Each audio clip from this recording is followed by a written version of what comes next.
Muy bien, bien. Bienvenidos y bienvenidos, como siempre, a este su espacio Periodismo y Sociedad. Aquí estamos para airear los temas de actualidad con la ayuda, la protección, la guía de nuestro Señor, nuestro Dios que nos acompaña de manera permanente en lo que emprendamos. Los temas de actualidad que impactan en la vida suya, de su familia y por ende de la sociedad, porque usted como familia es célula, la célula de la sociedad, una célula de la sociedad.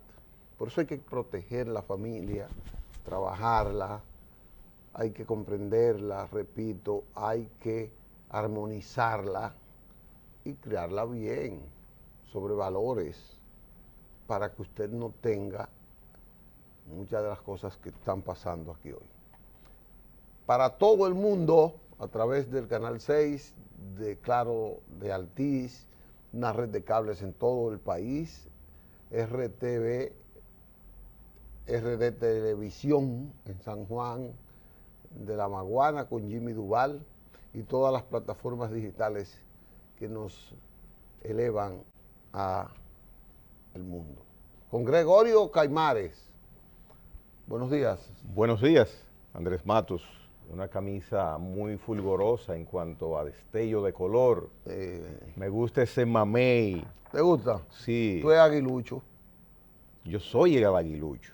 Ah. Yo soy el aguilucho. Y Pero además, tú estás liceísta.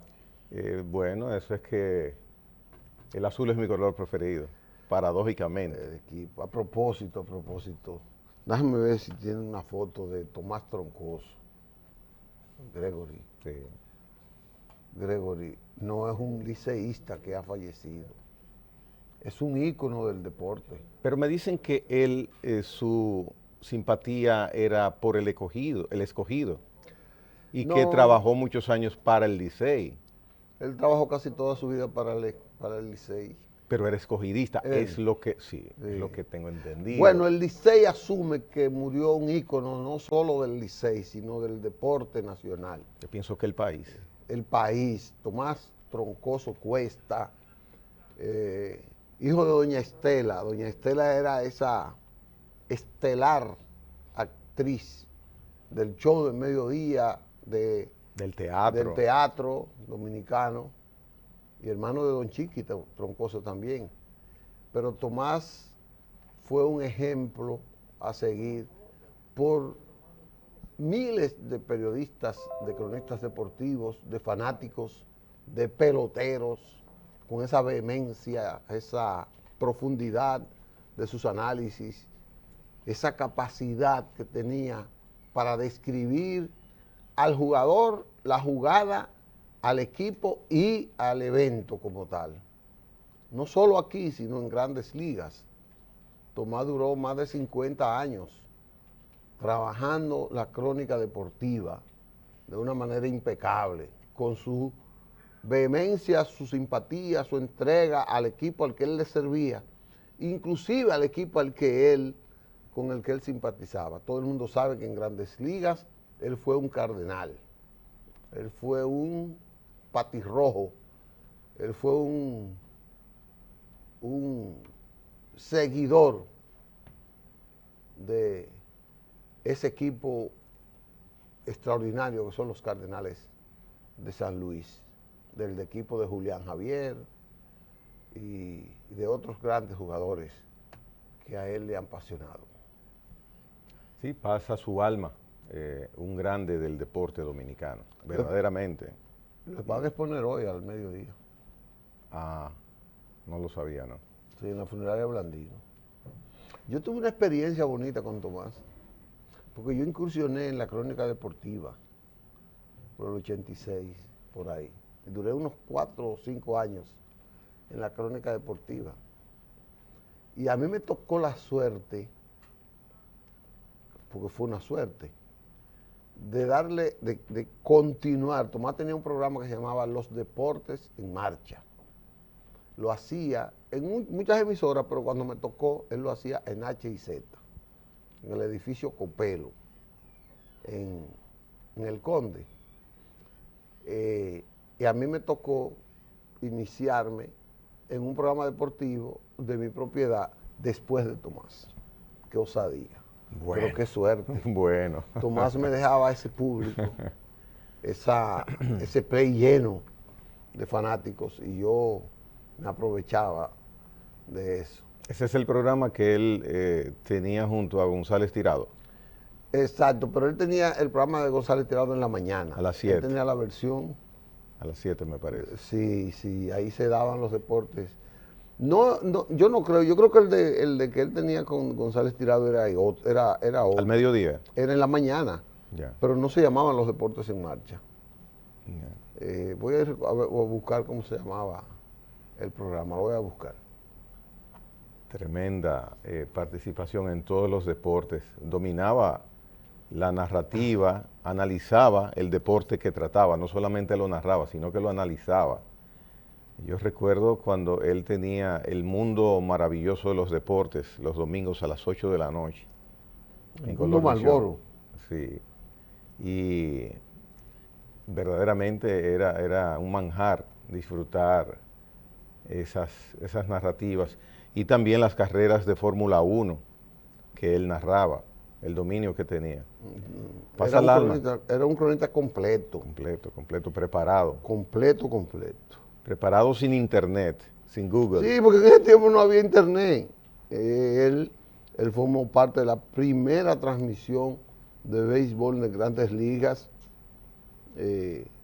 que hacía que lo dirigía Elis Pérez.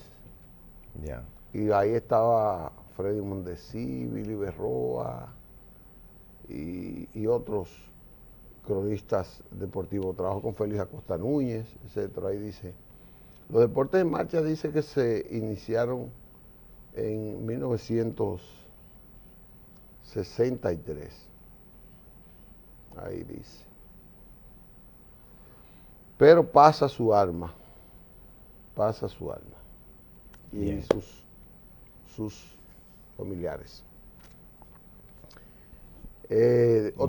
Vamos a saludar a estos dos gendarmes que están aquí custodiando la transmisión del programa. Llegaron a tiempo y en Navidad bien formales, bien elegantes. Y el Rockefeller Center, el arbolito, ahí lo tenemos ahí detrás. O sea, muy bien por los muchachos de aquí, incluyendo a Rosana, en la decoración navideña. Mañana tenemos el jingle navideño, el villancico, porque es por parte. Así que, bienvenida a la Navidad en Periodismo y Sociedad. Mira, rimó. Mira, ¿cómo se llamaba el programa de González Tirado? Grandes Ligas en los Deportes, que era el que hacía en la mañana, donde daban los... No, Grandes Ligas en Acción. En acción. Grandes Ligas en Acción. Y que era el que le daban los resultados y todo, las acciones de los dominicanos en el béisbol anterior que se hacía era por Teletipo, que tú recibías esas informaciones. Y había dos programas. Oiga, esto es historia. Uno lo dirigía Tomás y González Tirado, Rafael González Tirado, que le llamaban la Biblia del deporte. Ese era Grandes Ligas en acción, en la mañana, a las 7 de la mañana. Se hacía por H y Z también. Y el otro era de Jorge Burnigal. Wow. Jorgito Burnigal. Se llamaba... Recuerdo la voz de Jorgito Burnigal. Jorgito Burnigal tenía ese programa que se llamaba Lucky Seven. Lucky Seven en el aire. Ese programa, esos dos programas eran los que le mantenían a usted al día de lo que estaba pasando con el béisbol. Estoy hablando de la década del 60 y el 70, donde usted no tenía más transmisión que yo, por ejemplo, cuando transmitía un juego de Juan Marichal, que pichaba en San Francisco, a las 10 de la noche, usted no sabía cómo, pero ellos lo iban transmitiendo. Y yo creía que San Francisco no era San Francisco de California, sino San Francisco de Macorís. Nada que ver. Señores, con el programa de González Tirado en la mañana a las 7, yo acostumbraba en esos tiempos a jugar una dupleta, una ¿En ese tripleta, tiempo una se jugaba? cuarteta, sí, una tripleta, una cuarteta, años 80, por lo menos Ah. yo. Entonces no tenía forma hasta que llegara el periódico, que uno compraba el periódico, pero el periódico no, lo cerraban a una hora que muchas veces los Juegos del Pacífico no habían terminado. O sea, todo lo que era, por ejemplo, los Dodgers, que yo jugaba mucho a los Dodgers, pero eran 5 o 10 pesos lo que jugaba. Eso era lo que había. Entonces, sintonizaba el programa de Fernandito en la mañana, que sí ya tenía el reporte del teletipo y estaban actualizados. Y entonces ahí yo escuchaba, y mucha gente escuchaba para saber cómo le había ido. Esto no existía. No. Ahí aprendí yo la palabra coming from behind. Que después entendí que era un regreso, que venía desde atrás. Coming Para- from behind. Para ganarle al equipo. Hizo un coming from behind. Qué lindo era la pelota romántica de ese tiempo. Y yo tuve oportunidad de que Tomás me aconsejara, me diera algunos consejos de lo que era la crónica en ese tiempo. Duré Un 5 hombre con años. mucho nivel. Demasiado nivel y Sí. demasiada apertura para lo nuevo, para la juventud. Desde luego. Para la juventud. Señores, en paz descanse Tomás Troncoso Cuesta. Nuestros saludos, nuestras condolencias para todos sus familiares en esa parte. Vamos a una pausa para que cambiemos de tema.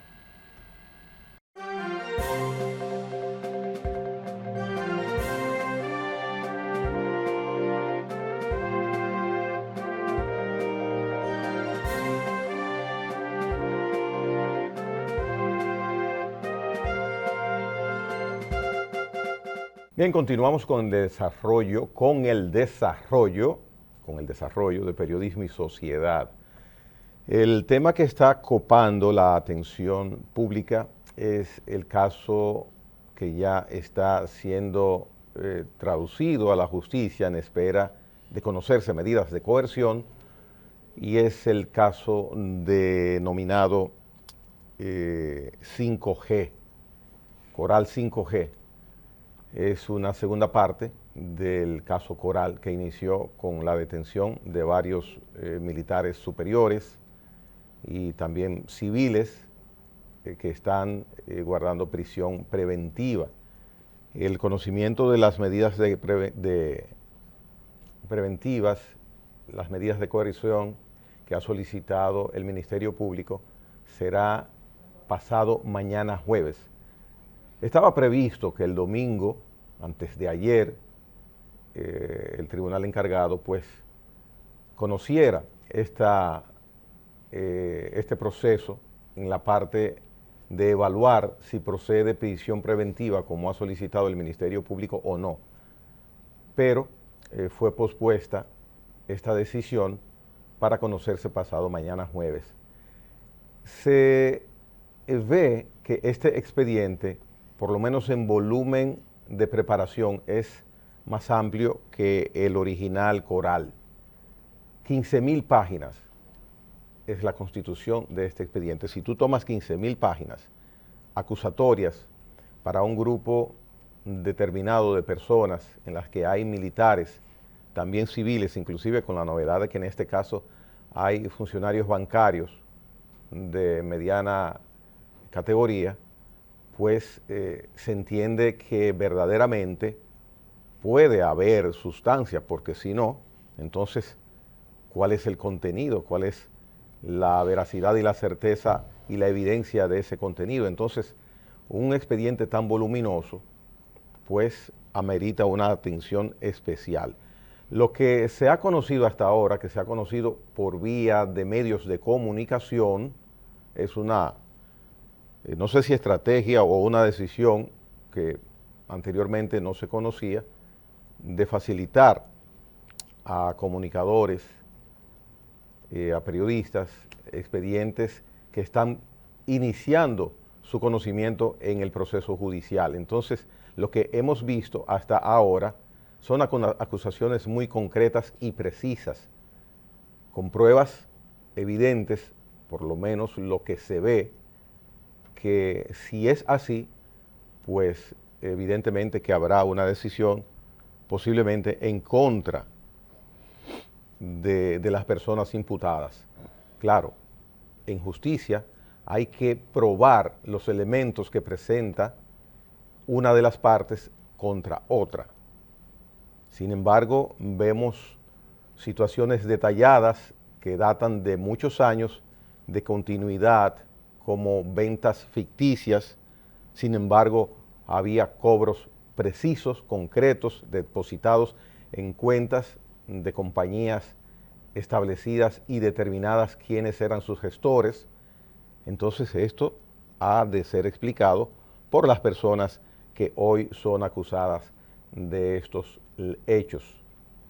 Así que estamos ante un caso verdaderamente atrayente y que será objeto del mayor estudio por parte de los jueces que trabajarán en este caso para determinar cuál es la suerte de los imputados hasta el momento. Mira, esto es un caso. Mucha gente dice, no, hoy salió un titular en un periódico. Con los guardias no te metas. Y hay otros que dicen con los narcotraficantes no te metas. Y otros dicen con los médicos no te metas. ¿Tú ves? Entonces, a mí me agrada que estos casos se aireen de la forma en que se estén aireando.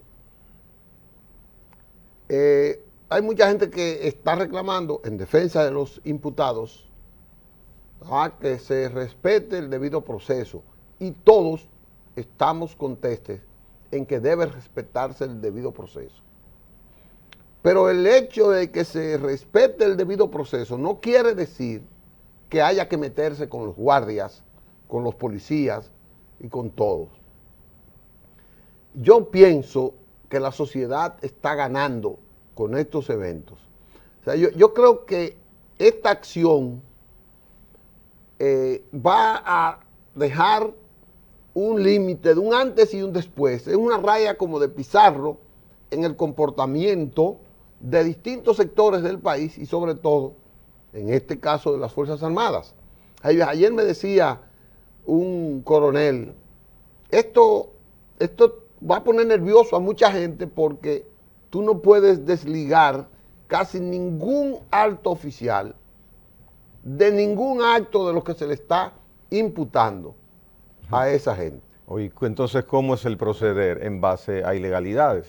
Sí, todo es a ilegalidades. Las Fuerzas Armadas tienen un gran porcentaje que es excepcional el que no se haya beneficiado de las irregularidades para enriquecerse de manera personal. Pero eso es conocido por todo el país, el tiempo, por todo el país, por todo el país, por todos los mandatarios. Y por todos los mandatarios. Por eso es que este caso que ha implementado esta gestión tiene un hito, es un hito histórico, es un antes y un después. Porque aunque la sociedad los tiene, la sociedad dice, ven acá, ¿cómo es posible que haya un general, un coronel que tenga el mismo tiempo que tiene ganando, por ejemplo, un médico ganando 15,000 pesos, 18,000 pesos, pero el médico no tiene dónde vivir y trabaja en más horas que el coronel y que el general? Y entonces el general puede exhibir una flotilla de vehículos que cueste más de 50 o 60 millones de pesos, solo la flotilla de vehículos. Y que te dice, él es empresario, con más de 200 millones de inversiones. Entonces, la gente conoce eso y dice, ¿cómo este general ha llegado a tener tanto dinero? Bueno, yo no sé cómo, ahora se está desmenuzando cómo podría ser. Hay una serie de alternativas que se practican en los mandos militares que la gente dice, eso es legal. Por ejemplo, el manejo del combustible, que alguna vez tendrán que meterle el cascabel a ese gato, alguna vez habrá que meterle el diente a ese conconete o a ese roquete. es una forma en que mucha gente tiene fortunas que no se sabe cómo la puede demostrar, porque no es la mayoría de los militares, señores. Es una minoría que ha logrado escalar por el beneplácito político a estamentos de mando, y ahí ha podido ser distinto su futuro a la inmensa mayoría de los guardias. Señores, la mayoría de los guardias tienen 20 años. Yo conozco coroneles que tienen 20 años ganando 18,000 pesos y usted lo ve en un vehículo del año 2000. Un vehículo que cuesta 150,000 pesos. Y tienen una casita de 3 habitaciones. Coroneles y generales, yo conozco. Pero conozco a mayores que ni siquiera servicio prestan casi. Sin embargo, hay... sin embargo, sigue. Hay la otra cara de la moneda de ese comentario con el que titula uno de los periódicos hoy de que no se metan con los guardias, y es el siguiente. La expresión en el día de ayer, en la noche de ayer, para ser específico, del presidente de la República, Luis Abinader, cuando dice, voy a leer, que se siente orgulloso del personal militar por su labor en defensa del país. Él manifestó el orgullo que siente por los miembros de las Fuerzas Armadas.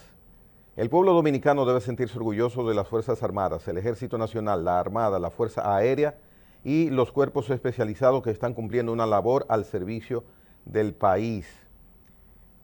Esto lo expresó el presidente de la República en una inauguración del CUSEP en la noche de ayer. O sea, esa expresión, no te metas con los guardias, le faltó decir, no te metas con los guardias que estamos haciendo ilícitos, que estamos cometiendo ilícitos. No, pero así es que ellos lo hacen, lo decían, porque lo decían. Por Dios. Pero óyeme, porque no son los guardias generales. Porque el sentir es del país, es que los guardias son quizás una de las profesiones u oficios que tienen mucho más valor. ¿Tú crees que esos guardias que están en la frontera están durmiendo como tú y yo? No. Tranquilo, no matando mosquitos, donde puedan dormir, donde puedan comer, entonces eso tiene un valor. Pero hay un grupo que se beneficia de manera ilícita con el trabajo de decenas de miles de guardias. Y entonces metían el cuco, no te metas con los guardias. Exacto. Porque resulta que, te voy a decir, por ejemplo, no son con los guardias, cuando hablan guardias hablan de policía. Hay un departamento que le llaman el DICRIN, el otro le llamaba, antes lo que era el servicio secreto, robo, antes, qué sé yo, andaban 3 y 4 motocicletas y te paraban en la calle y te asaltaban y te ponían una cosa y hasta te secuestraban, te montaban en su carro y todo, porque ellos eran policías. Y tú no podías, no te metas con la policía, tú no le podías contestar. Eso ocurre, yo no sé si ocurre ahora, pero eso ocurría.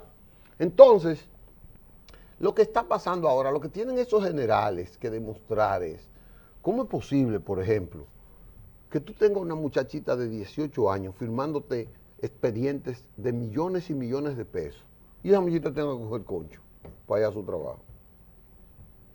Entonces, a nombre de ella está firmando millones de pesos y relativamente esa muchacha está pobre.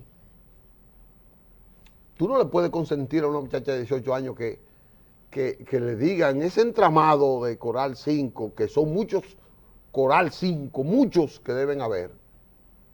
Tú no le puedes decir a esa muchachita que ella saque de abajo y diga, yo no voy a firmar eso. Pero un abusador se ponía y la obligaba a firmarlo. Tú, di que hasta los suegros, que tienen 4 y 5 compañías que ni ellos se enteraban. Ellos no sabían que eran propietarios de compañía, los suegros de uno de esos generales. Entonces, yo no sé, yo sí creo que debe hacer el debido proceso y que este Ministerio Público está metido en una gran tarea porque tiene que demostrar capacidad para probar eso, porque tiene que demostrar eso, pero ellos ya están condenados, pero no desde ahora. Para mí esos generales no están condenados de ahora. Yo tengo muchos amigos generales. Yo tengo un amigo que lo pusieron en un cargo ahora. Porque también hay diferentes formas y le hicieron un regalo, y no sé si fue de 2 o 3 millones de pesos. Oh. En un puesto, sí, pero él no lo aceptó. Y consultaron a su antecesor, eso es natural. Eso te va a llegar toda la semana, o todos los meses, o todas las quincenas. Yo tengo otro amigo que lo hicieron jefe de la policía, que al otro día le llevaron 8 millones de pesos. Él dijo, no. Y el que se lo llevó le dije, mire, están ahí en esa caja fuerte, eso es suyo, mire la combinación y mire la llave. Si usted no lo coge, se le van a acumular, porque eso viene con destino al jefe de la policía, al que sea. Bueno, y él duró ahí 8 o 10 meses recibiendo ese regalito.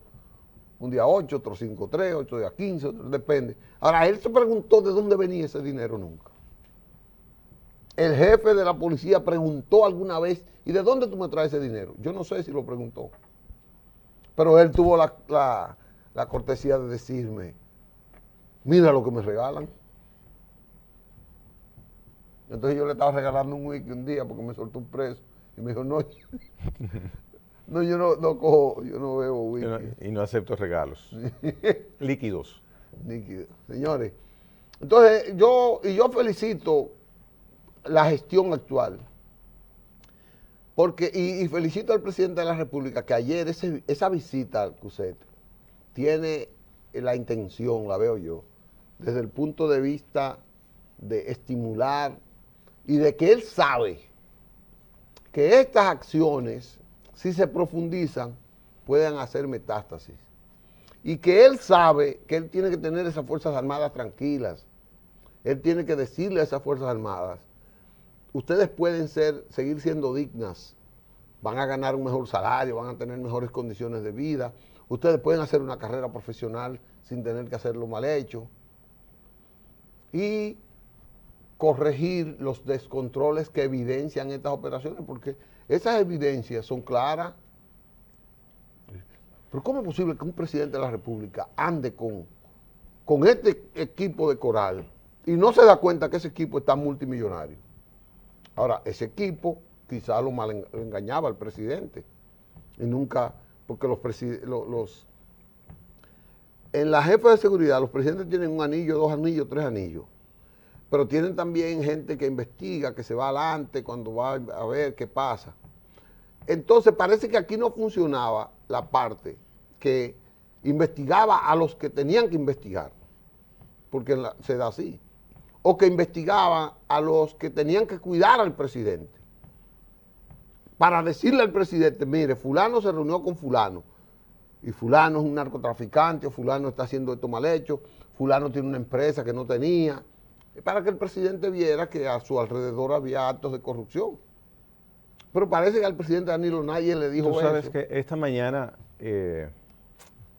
mientras uno se prepara luego de que se levanta y empieza a enfocar su mente hacia el día de labor, y pensaba yo conmigo ese aspecto que tú estás mencionando y me decía, si habrá pensado el expresidente de la República en ofrecer algún tipo de declaración o postura en base a inacciones por las cuales están imputados ex colaboradores sobre el conocimiento o qué sucedió ahí que él ignoraba esas situaciones. Y lo pensé así, que él las ignoraba, porque... Sí, porque tú no puedes decir que él la conocía, fuera cómplice. Sería como hablar de la moral de una mujer o de la probidad de un hombre. O sea, no soy quien en un caso tan delicado, y lo pensaba sinceramente conmigo mismo. Él habrá pensado en referirse a esto que tanta gente se pregunta y que tanta gente también menciona. Dice, pero el presidente tenía que saber, porque si era hermano, si era cuñado, si era su general, si el presidente tenía que saber. Mucha gente lo piensa y lo dice.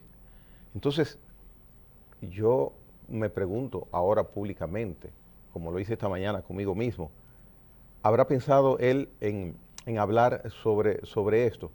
¿Qué sucedió en ese aspecto que se entiende que él ignoraba o si tenía algún reflejo lo pasó por alto o lo minimizó, porque verdaderamente va a llegar un momento que será imposible para él evadir esta situación, porque o será la sociedad que le preguntará, porque no sé, no es esa situación, ese nudo que hay en ese aspecto de incógnita por parte de la sociedad ha de desatarse en algún momento. Eso no va a quedarse en la historia así. Alguna posición, por la vía que sea, habrá de salir por parte del expresidente, y lo digo con todo el respeto que merece un presidente de la República. No, y tú tienes que primero pensar en que él no lo sabía. Primero pensar en que él no lo sabía. Porque un presidente a veces es un prisionero de su seguridad. Un presidente a veces no puede elegir la ruta por la que él va a transitar. Desde luego, y hay un común denominador con los presidentes, que uno ve que hay situaciones, me parece que eres tú que estás hablando, porque yo no aparezco nunca en pantalla.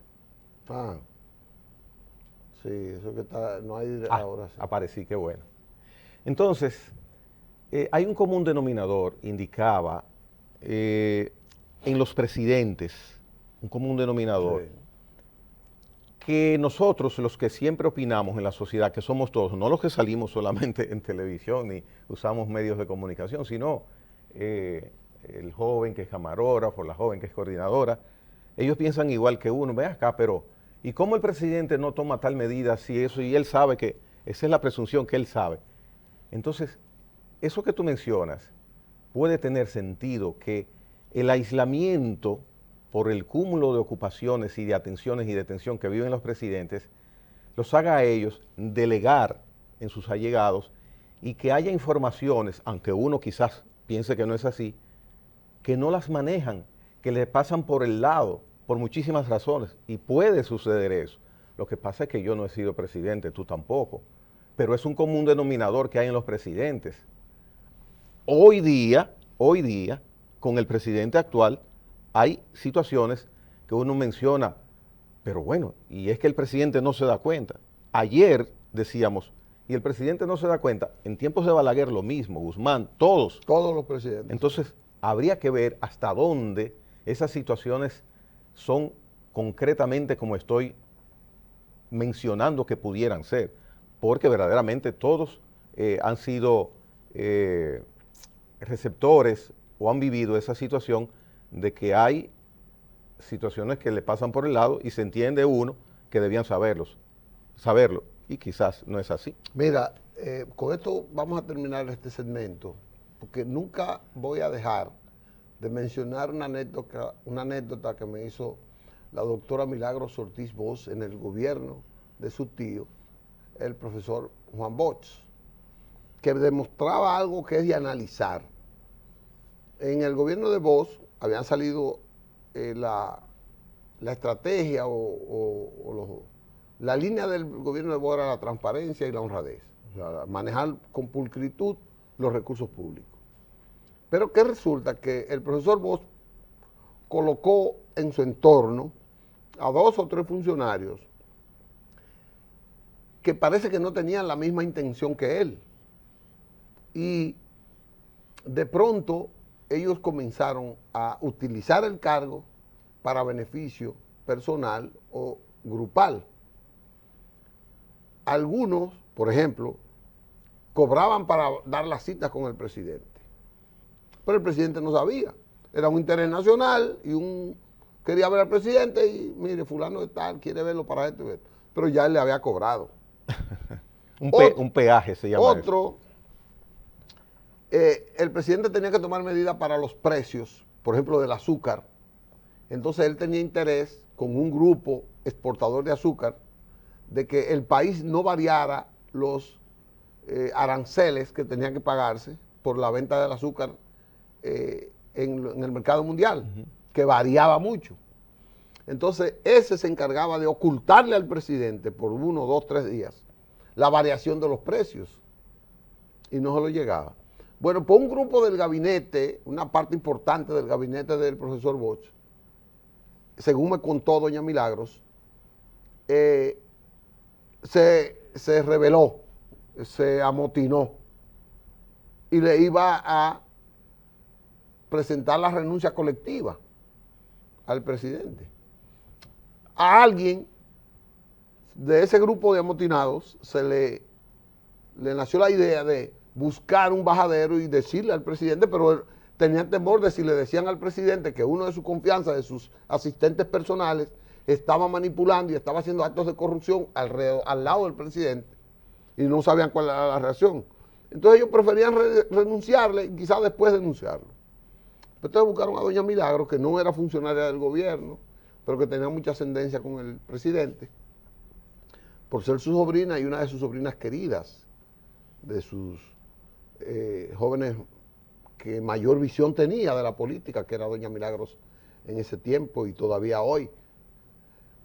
Y le contaron lo que estaba pasando. Doña Milagros agarró, como no tenía nada que perder, y era también su política de ética y de cuidar a su tío y al gobierno, fue y le dijo, mira, fulano, fulano y fulano están haciendo esto.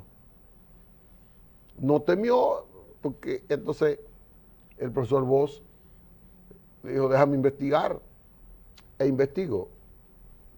Y es de ahí donde nace, según me dijo doña Milagro, a quien yo tengo que repetirla, el profesor Bosch pronunció un discurso, dijo, el presidente no tiene amigos, el presidente tiene servidores del Estado, creo que fue así, y los canceló a los 3, o a los 2.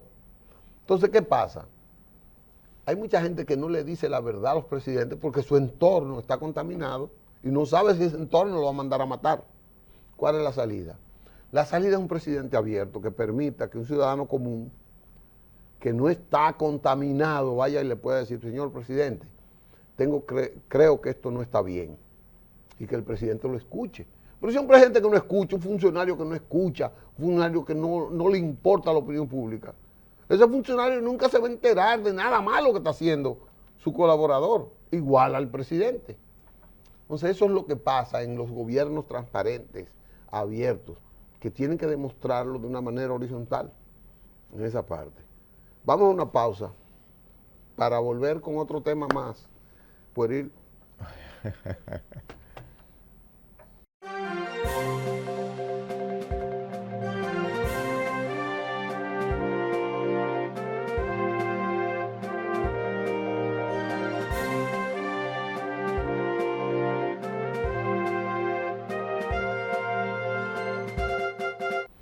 Bueno, ahora vamos a ver las imágenes de lo que fueron las inauguraciones del presidente Luis Abinader y del ministro de Obras Públicas en obras construidas en el municipio, en Barahona. Aquí tenemos la carretera que va de Enriquillo, de Barahona a Enriquillo. Miren cómo está esa carretera ahora, ustedes la van a ver de esa manera, está actualmente un poco peligrosa, riesgosa. Miren cómo está esa parte de la costa y todavía. Entonces miren cómo va a ir quedando a partir de ahora esa carretera. Miren cómo va a quedar. Miren ese muro amarillo, es para evitar el derrumbe hacia el mar. Y la protección de los vehículos. De la protección de los vehículos y la seguridad. Miren esa parte que va verde, eso es, ustedes ven, eso es porque se derrumba por ahí cada rato, piedras y cosas, y con ese trabajo que se le está haciendo va a ser ya de protección. Miren esos muros que van a proteger, miren esos puentes, esos van sobre ríos pequeños que hay ahí, pero son puentes que van a impedir el deterioro de la carretera y, repito, el derrumbe de eso. Ese es el río San Rafael, ahí está ese puente, ahí hay un puentecito que no pueden pasar 2 vehículos juntos porque se caen en esa parte. Entonces eso va a ir a beneficiar el comercio de la zona. Y todo el que cruce por ahí le darán su coco. No, es lo que dice que por ahí usted puede ir, tomarse un coco comprado y un plátano y comprarlo, porque ese es el trabajo de toda esa gente. Y el turismo que va a permitir esa carretera que vaya mucho más personas a ver esa preciosidad que tiene el sur, que tiene ahí. Entonces, ahora vamos con la escuela, con la inauguración de la escuela. No, el otro, exacto. Esa es la inauguración de la escuela Santiago Apóstol, una escuela que dirigen los salesianos en esa parte. Y usted va a ver qué escuela más preciosa se va a hacer ahí. ¿Qué es lo que él dice? Es que se va a hacer ahí. No, que se está ahí, que se inauguró. Él dice que no se ve la escuela. Pero seguro si va después de la escuela, ¿cómo no la va a ver? ¿Qué lugar es ese? Ese es Barahona, el pueblo de Barahona. Ya. Eso es Pajarito de Barahona, es un barrio Ya. que se llama Pajarito de Barahona, en esa parte. Parece que no. Es bueno que se le preste atención al sur, y hay que repetirlo muchas veces. Es bueno. El sur ha sido olvidado tradicionalmente por la infraestructura gubernamental y en estos momentos hemos visto una atención. Eso debe satisfacer mucho a los residentes de esa zona.